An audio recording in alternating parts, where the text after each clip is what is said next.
ಆತ್ಮೀಯ ಸ್ಪರ್ಧಾರ್ಥಿಗಳೇ, ಹೊನ್ನಸಿರಿ ಕನ್ನಡ ಕೋಚಿಂಗ್ ಕ್ಲಾಸ್ಗೆ ಸ್ವಾಗತ. ನಾವು ಪ್ರಸ್ತುತ ತರಗತಿಯಲ್ಲಿ ಆದ್ಯ ವಚನಕಾರರಾದಂತಹ ಜೇಡರ ದಾಸಿಮಯ್ಯ ಇವರ ಬಗ್ಗೆ ತಿಳಿದುಕೊಳ್ಳೋಣ. ಅದಕ್ಕೂ ಮುಂಚೆ ಇನ್ನೂ ನನ್ನ ತರಗತಿಗೆ ಯಾರು ಲೈಕ್ ಮಾಡಿಲ್ಲ, ಸಬ್ಸ್ಕ್ರೈಬ್ ಮಾಡಿಲ್ಲ, ದಯವಿಟ್ಟು ನನ್ನ ತರಗತಿಗೆ ಲೈಕ್ ಮಾಡಿ, ಸಬ್ಸ್ಕ್ರೈಬ್ ಮಾಡಿ, ಬೆಲ್ ಐಕಾನನ್ನು ಪ್ರೆಸ್ ಮಾಡಿ. ನನ್ನ ತರಗತಿಯ ಅಧ್ಯಯನಕ್ಕೆ ಬಳಸಿಕೊಂಡಂತಹ ಪರಾಮರ್ಶನ ಗ್ರಂಥಗಳನ್ನು ನೋಡುವುದಾದರೆ, 1. ಸಮಗ್ರ ವಚನ ಸಂಪುಟಗಳು, ಸಂಪುಟ 1, ಕರ್ನಾಟಕ ಸರ್ಕಾರ ಕನ್ನಡ ಮತ್ತು ಸಂಸ್ಕೃತಿ ಇಲಾಖೆಯ ಅಧಿಕೃತ ಪ್ರಕಟಣೆ. 2. ದಾಸಿಮಯ್ಯನ ರಗಳೆ, 13ನೇ ಶತಮಾನದ ಮಹಾಕವಿ ಹರಿಹರ ರಚಿಸಿದ ಐತಿಹಾಸಿಕ ಕಾವ್ಯ. 3. ವಚನ ಸಾಹಿತ್ಯ ಸಂಶೋಧನಾ ಗ್ರಂಥಗಳು, ಪ್ರಸಿದ್ಧ ಇತಿಹಾಸ ತಜ್ಞರಾದ ಡಾಕ್ಟರ್ ಎಂ ಕಲಬುರ್ಗಿ ಅವರ ಸಂಶೋಧನೆಗಳು. 4. ಕರ್ನಾಟಕ ಕವಿಚರಿತೆ, ಆರ್ ನರಸಿಂಹಾಚಾರ್ ಅವರ ಅಧಿಕೃತ ಸಾಹಿತ್ಯ ಚರಿತ್ರೆ ಪುಸ್ತಕ.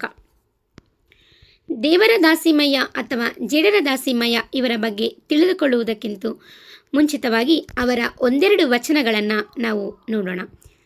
ಕಲ್ಲು ದೇವರ ಮುಂದೆ ಕರಗುತ್ತ ನಿಲ್ಲುವ ಮನುಷ್ಯರೆಲ್ಲ ಮೂಢರು.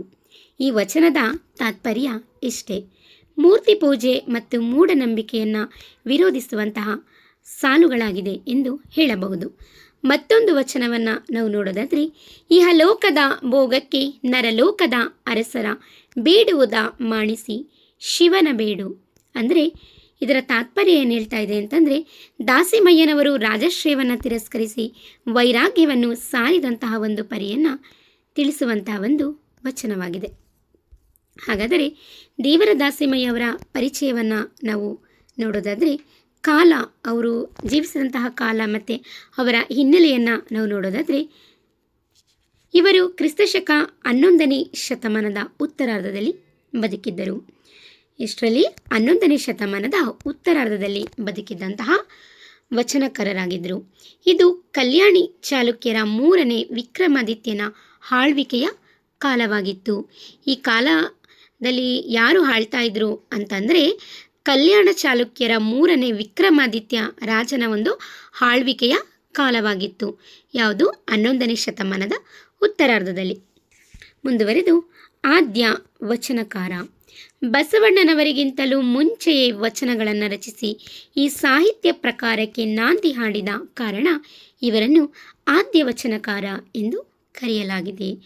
ಬಸವಣ್ಣನವರಿಗಿಂತ ಮುಂಚೆನೇ ಇವರು ವಚನಗಳನ್ನ ರಚನೆ ಮಾಡಿರೋದ್ರಿಂದ ಜೇಡರ ದಾಸಿಮಯ್ಯನವರನ್ನು ಆದ್ಯ ಅಥವಾ ಮೊದಲ ವಚನಕಾರ ಅಥವಾ ಪ್ರಥಮ ವಚನಕಾರ ಎಂದು ಕರೆಯಲಾಗಿದೆ. ಮುಂದುವರೆದು, ಇವರ ಜನ್ಮಸ್ಥಳವನ್ನು ನಾವು ನೋಡೋದಾದರೆ, ಇಂದಿನ ಯಾದಗಿರಿ ಜಿಲ್ಲೆಯ ಸುರಪುರ ತಾಲೂಕಿನ ಮುದನೂರು. ಯಾದಗಿರಿ ಜಿಲ್ಲೆಯಲ್ಲಿ ಬರುವಂತಹ ಸುರಪುರ ತಾಲೂಕಿನ ಮುದನೂರು ಎನ್ನುವುದು ಇವರ ಜನ್ಮಭೂಮಿ ಎಂದು ಹೇಳಲಾಗಿದೆ. ವಿವಿಧ ಹೆಸರುಗಳು: ಇವರನ್ನು ದೇವರ ದಾಸಿಮಯ್ಯ, ಮುದನೂರಿನ ದಾಸಿಮಯ್ಯ ಎಂದು ಇತಿಹಾಸದಲ್ಲಿ ಗುರುತಿಸಲಾಗಿದೆ. ಇವರನ್ನು ದೇವರ ದಾಸಿಮಯ್ಯ ಅಂತಲೂ ಕರೀತಾರೆ, ಹಾಗೆ ಮುದನೂರಿನ ದಾಸಿಮಯ್ಯ ಅಂತಲೂ ಕರೀತಾರೆ. ಜೊತೆಗೆ ಜೇಡರ ದಾಸಿಮಯ್ಯ ಎಂದು ಕೂಡ ಇವರ ಹೆಸರನ್ನು ಕರೆಯಲಾಗಿದೆ ಎಂದು ಹೇಳಲಾಗಿದೆ.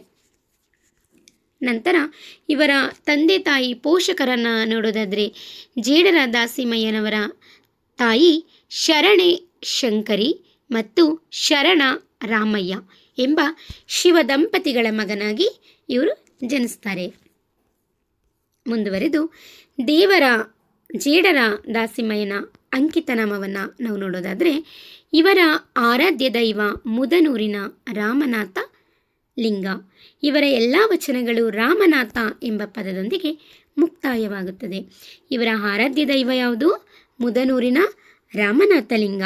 ಇವರ ಎಲ್ಲ ವಚನಗಳು ಕೂಡ ರಾಮನಾಥ ಎನ್ನುವಂತಹ ಒಂದು ಪದದಿಂದಲೇ ಮುಕ್ತಾಯವನ್ನು ಹೊಂದುತ್ತದೆ ಎಂದು ಹೇಳಲಾಗಿದೆ. ನಂತರ ಇವರ ಕಾಯಕ ಮತ್ತು ವೈವಾಹಿಕ ಜೀವನವನ್ನು ನಾವು ನೋಡೋದಾದರೆ, ನೇಯ್ಗೆ ಕಾಯಕ ಇವ್ರದ್ದು ಅಲ್ವಾ. ಇವರು ನೇಯುವ ಕಾಯಕವನ್ನು ಮಾಡುತ್ತಿದ್ದರು. ಹತ್ತಿಯಿಂದ ನೂಲನ್ನು ತೆಗೆದು ಬಟ್ಟೆಯನ್ನು ನೇಯ್ದು ಮಾರಾಟ ಮಾಡುವುದು ಇವರ ವೃತ್ತಿಯಾಗಿತ್ತು. ಶರಣ ಧರ್ಮದಲ್ಲಿ ಕಾಯಕಕ್ಕೆ ಮೊದಲ ಆದ್ಯತೆ ನೀಡಿದವರಲ್ಲಿ ಇವರು ಪ್ರಮುಖರು. ಇವರ ಒಂದು ಕಾಯಕ ಕೆಲಸ ವೃತ್ತಿ ಯಾವುದಾಗಿತ್ತು ಅಂತಂದರೆ ನೇಯ್ಗೆ ಮಾಡೋದು, ನೇಕಾರ ವೃತ್ತಿ. ಹತ್ತಿಯಿಂದ ನೂಲನ್ನು ತೆಗೆದುಕೊಂಡು ಬಟ್ಟೆಯನ್ನು ನೇಯ್ದು ಇವರು ಮಾರಾಟ ಮಾಡ್ತಾಯಿದ್ರು. ಇದು ಇವರ ವೃತ್ತಿಯಾಗಿತ್ತು. ಅಷ್ಟೇ ಅಲ್ಲದೆ ಶರಣ ಧರ್ಮದಲ್ಲಿ ಮೊದಲ ಆದ್ಯತೆ ಯಾವುದಕ್ಕೆ ಕೊಡ್ತಾರೆ ಅಂತಂದರೆ ಕಾಯಕಕ್ಕೆ ಮೊದಲ ಆದ್ಯತೆಯನ್ನು ಕೊಡ್ತಾರೆ. ಆ ಕಾಯಕಕ್ಕೆ ಮೊದಲ ಆದ್ಯತೆಯನ್ನು ಕೊಟ್ಟವರಲ್ಲಿ ಪ್ರಮುಖರು ಯಾರು ಅಂತಂದರೆ ನಮ್ಮ ಜೇಡರ ದಾಸಿಮಯ್ಯನವರು. ಕಾಯಕವೇ ಕೈಲಾಸ ಎನ್ನುವಂತಹ ಒಂದು ಮಾತಿನ ಅರ್ಥಕ್ಕೆ ಒಬ್ಬ ನಿಜವಾದ ವ್ಯಕ್ತಿ ಸ್ವರೂಪಿ ಅಂತಂದರೆ ಜೇಡರ ದಾಸಿಮಯ್ಯ ಎಂದು ಹೇಳಿದರೂ ಕೂಡ ತಪ್ಪಾಗಲಾರದು. ಮುಂದುವರೆದು ಧರ್ಮಪತ್ನಿ ಯಾರು ಅಂತಂದರೆ ದುಗ್ಗಳೆ. ಇವರ ಪತ್ನಿ ದುಗ್ಗಳೆ ಕೂಡ ಒಬ್ಬ ಶ್ರೇಷ್ಠ ಜ್ಞಾನಿಯಾಗಿದ್ದರು.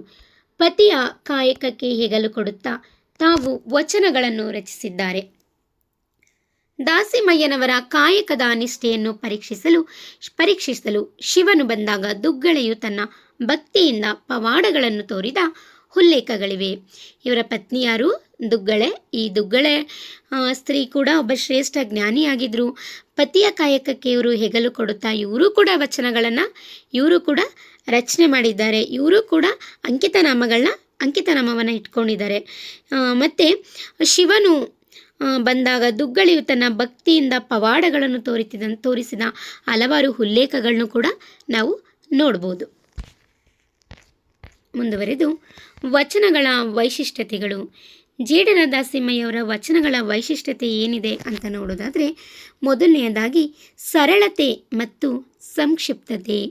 12ನೇ ಶತಮಾನದ ಒಂದು ಪ್ರಾರಂಭದಲ್ಲಿ ವಚನ ಸಾಹಿತ್ಯ ಉಟ್ಕೊಂಡಿತ್ತು. 12ನೇ ಶತಮಾನದಲ್ಲಿ ಆವಾಗ ಅಲ್ಲಿದ್ದಂತಹ ವಚನಕಾರರೆಲ್ಲ ಹಾಡು ಭಾಷೆಯಲ್ಲೇ ವಚನಗಳನ್ನ ರಚಿಸ್ತಾ ಇದ್ರು ಅಲ್ವಾ. ಹಾಗೆಯೇ ಜೇಡರ ದಾಸಿಮಯ್ಯವರು ಕೂಡ ಸರಳತೆ ಮತ್ತು ಸಂಕ್ಷಿಪ್ತತೆಗೆ ಹೆಚ್ಚು ಒತ್ತನ್ನು ಕೊಟ್ಟಿದ್ದಾರೆ.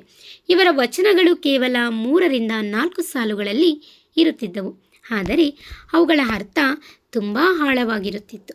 ಇವರ ವಚನಗಳು ಎಷ್ಟು ಸಾಲಿನಲ್ಲಿ ಇರ್ತಿದ್ದೋ ಕೇವಲ 3 ಅಥವಾ 4 ಸಾಲುಗಳಲ್ಲಿ ಮಾತ್ರ ಇರ್ತಿದ್ದೋ. ಆದರೆ ಸಾಲುಗಳು ಚಿಕ್ಕದಾದ್ರೂ ಕೂಡ ಅದರಲ್ಲಿದ್ದಂತಹ ಅರ್ಥ ಮಾತ್ರ ತುಂಬ ಆಳವಾಗಿ ಇರ್ತಾ ಇತ್ತು ಅಂತ ಹೇಳಲಾಗಿದೆ. ಇನ್ನು ಇವರ ವಚನಗಳ ಮತ್ತೊಂದು ವೈಶಿಷ್ಟ್ಯತೆಯನ್ನು ನಾವು ನೋಡೋದಾದರೆ ಲಿಂಗ ಸಮಾನತೆ.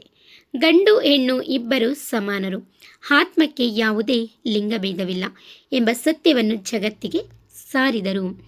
ಗಂಡಾಗಲಿ ಹೆಣ್ಣಾಗಲಿ ಯಾವುದೇ ರೀತಿಯಾದಂತಹ ಭೇದ ಭಾವ ಇಲ್ಲ, ಆತ್ಮಕ್ಕೆ ಯಾವುದೇ ಲಿಂಗಭೇದವಿಲ್ಲ ಎನ್ನುವಂತಹ ಸತ್ಯವನ್ನು ಜಗತ್ತಿಗೆ ಸಾರಿದವರು ಯಾರು? ನಮ್ಮ ಜೇಡರ ದಾಸಿಮಯ್ಯನವರು.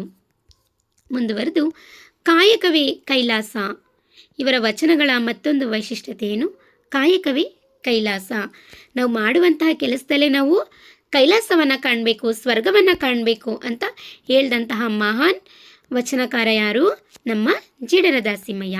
ಸೋಮಾರಿತನವನ್ನು ವಿರೋಧಿಸಿ ಪ್ರತಿಯೊಬ್ಬರು ಕಷ್ಟಪಟ್ಟು ದುಡಿದು ತಿನ್ನಬೇಕು ಎಂಬ ತತ್ವವನ್ನು ಬೋಧಿಸಿದರು. ಮನುಷ್ಯನಿಗೆ ಸೋಮಾರಿತನ ಅನ್ನೋದು ಇರಬಾರ್ದು, ಕಷ್ಟಪಟ್ಟು ಅವನು ದುಡಿದು ತಿನ್ನಬೇಕು ಎನ್ನುವಂಥ ಒಂದು ತತ್ವವನ್ನು ಜೇಡರ ದಾಸಿಮಯ್ಯ ಅವರು ಬೋಧಿಸ್ತಾರೆ. ತದನಂತರ ಮೊದಲ ವಚನಕಾರ. ಇವರು ಬಸವಣ್ಣನವರಿಗಿಂತಲೂ ಮುಂಚಿತವಾಗಿ ವಚನಗಳನ್ನು ಬರೆದು ವಚನ ಸಾಹಿತ್ಯಕ್ಕೆ ಭದ್ರವಾದ ಬುನಾದಿ ಹಾಕಿಕೊಟ್ಟವರು ಯಾರು? ಜೇಡರ ದಾಸಿಮಯ್ಯನವರು. ಇನ್ನಿವರ ಅಂಕಿತನಾಮವನ್ನು ನಾವು ಆಗಲೇ ನೋಡಿದಾಗೆ ಇವರು ಮುದನೂರಿನಲ್ಲಿರುವ ಶಿವನ ಸ್ವರೂಪವಾದ ರಾಮನಾಥ ದೇವರನ್ನು ಆರಾಧಿಸುತ್ತಿದ್ದರು. ಆದ್ದರಿಂದ ಇವರ ಎಲ್ಲ ವಚನಗಳ ಅಂಕಿತನಾಮ ರಾಮನಾಥ ಎಂದಾಗಿದೆ.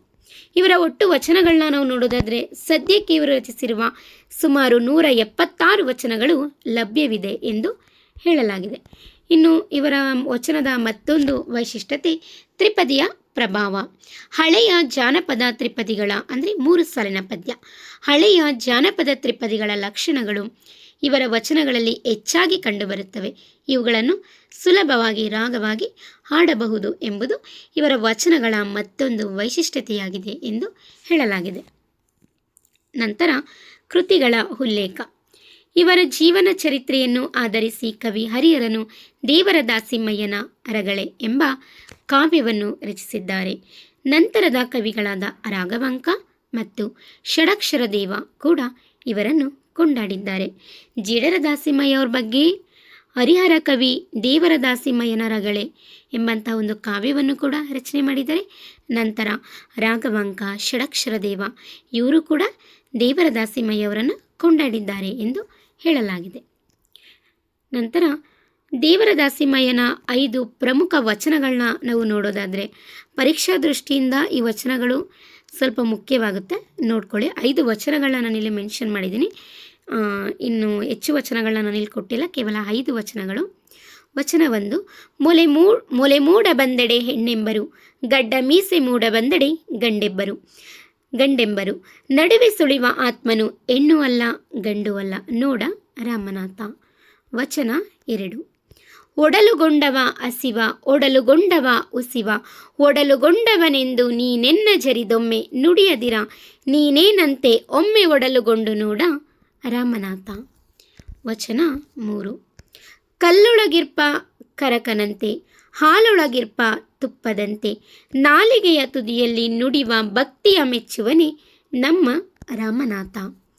ವಚನ ಸಂಖ್ಯೆ 4, ನುಡಿದಂತೆ ನಡೆಯಬೇಕು, ನಡೆದಂತೆ ನುಡಿಯಬೇಕು, ನುಡಿಯ ಒಳಗೊಂದು ನಡೆಯ ಒಳಗೊಂದಿಪ್ಪ, ಕುಹಕಿಗಳ ಮೆಚ್ಚಿನಯ್ಯ ನಮ್ಮ ರಾಮನಾಥ. ವಚನ 5, ಆನೆ ಕುದುರೆ ಒಂಟೆ ಸೈನ್ಯಗಳಿದ್ದರೇನು, ರಾಜವೈಭೋಗದ ಸಂಪತ್ತಿದ್ದರೇನು, ಅಹಂಕಾರದ ಅಂಧಕಾರ ತೀರದ ಹೊರತು ಒಲಿಯನಯ್ಯ ನಮ್ಮ ರಾಮನಾಥ. ಹಾಗಾದರೆ ನಾವು ಪ್ರಸ್ತುತ ತರಗತಿಯಲ್ಲಿ ಆದ್ಯ ವಚನಕಾರರಾದಂತಹ ಜೇಡರ ದಾಸಿಮಯ್ಯ ಅಥವಾ ದೇವರ ದಾಸಿಮಯ್ಯ ಇವರ ಬಗ್ಗೆ ಒಂದಿಷ್ಟು ಕಿರು ಮಾಹಿತಿಯನ್ನು ತಿಳ್ಕೊಂಡಿದ್ದೀವಿ. ಮುಂದಿನ ತರಗತಿಯಲ್ಲಿ ಮತ್ತೊಂದು ವಿಷಯದ ಬಗ್ಗೆ ತಿಳ್ಕೊಳ್ಳೋಣ. ಇವತ್ತಿನ ತರಗತಿ ನಿಮಗೆಲ್ಲ ಇಷ್ಟ ಆಗಿದೆ ಅಂತ ಭಾವಿಸ್ತೀನಿ. ಇಂದಿಗೆ ನನ್ನ ತರಗತಿಯನ್ನು ಮುಗಿಸ್ತಾ ಇದ್ದೀನಿ. ಧನ್ಯವಾದಗಳು. ಶುಭ ದಿನ. ಲೈಕ್ ಮಾಡಿ, ಸಬ್ಸ್ಕ್ರೈಬ್ ಮಾಡಿ, ಬೆಲ್ ಐಕಾನನ್ನು ಪ್ರೆಸ್ ಮಾಡಿ.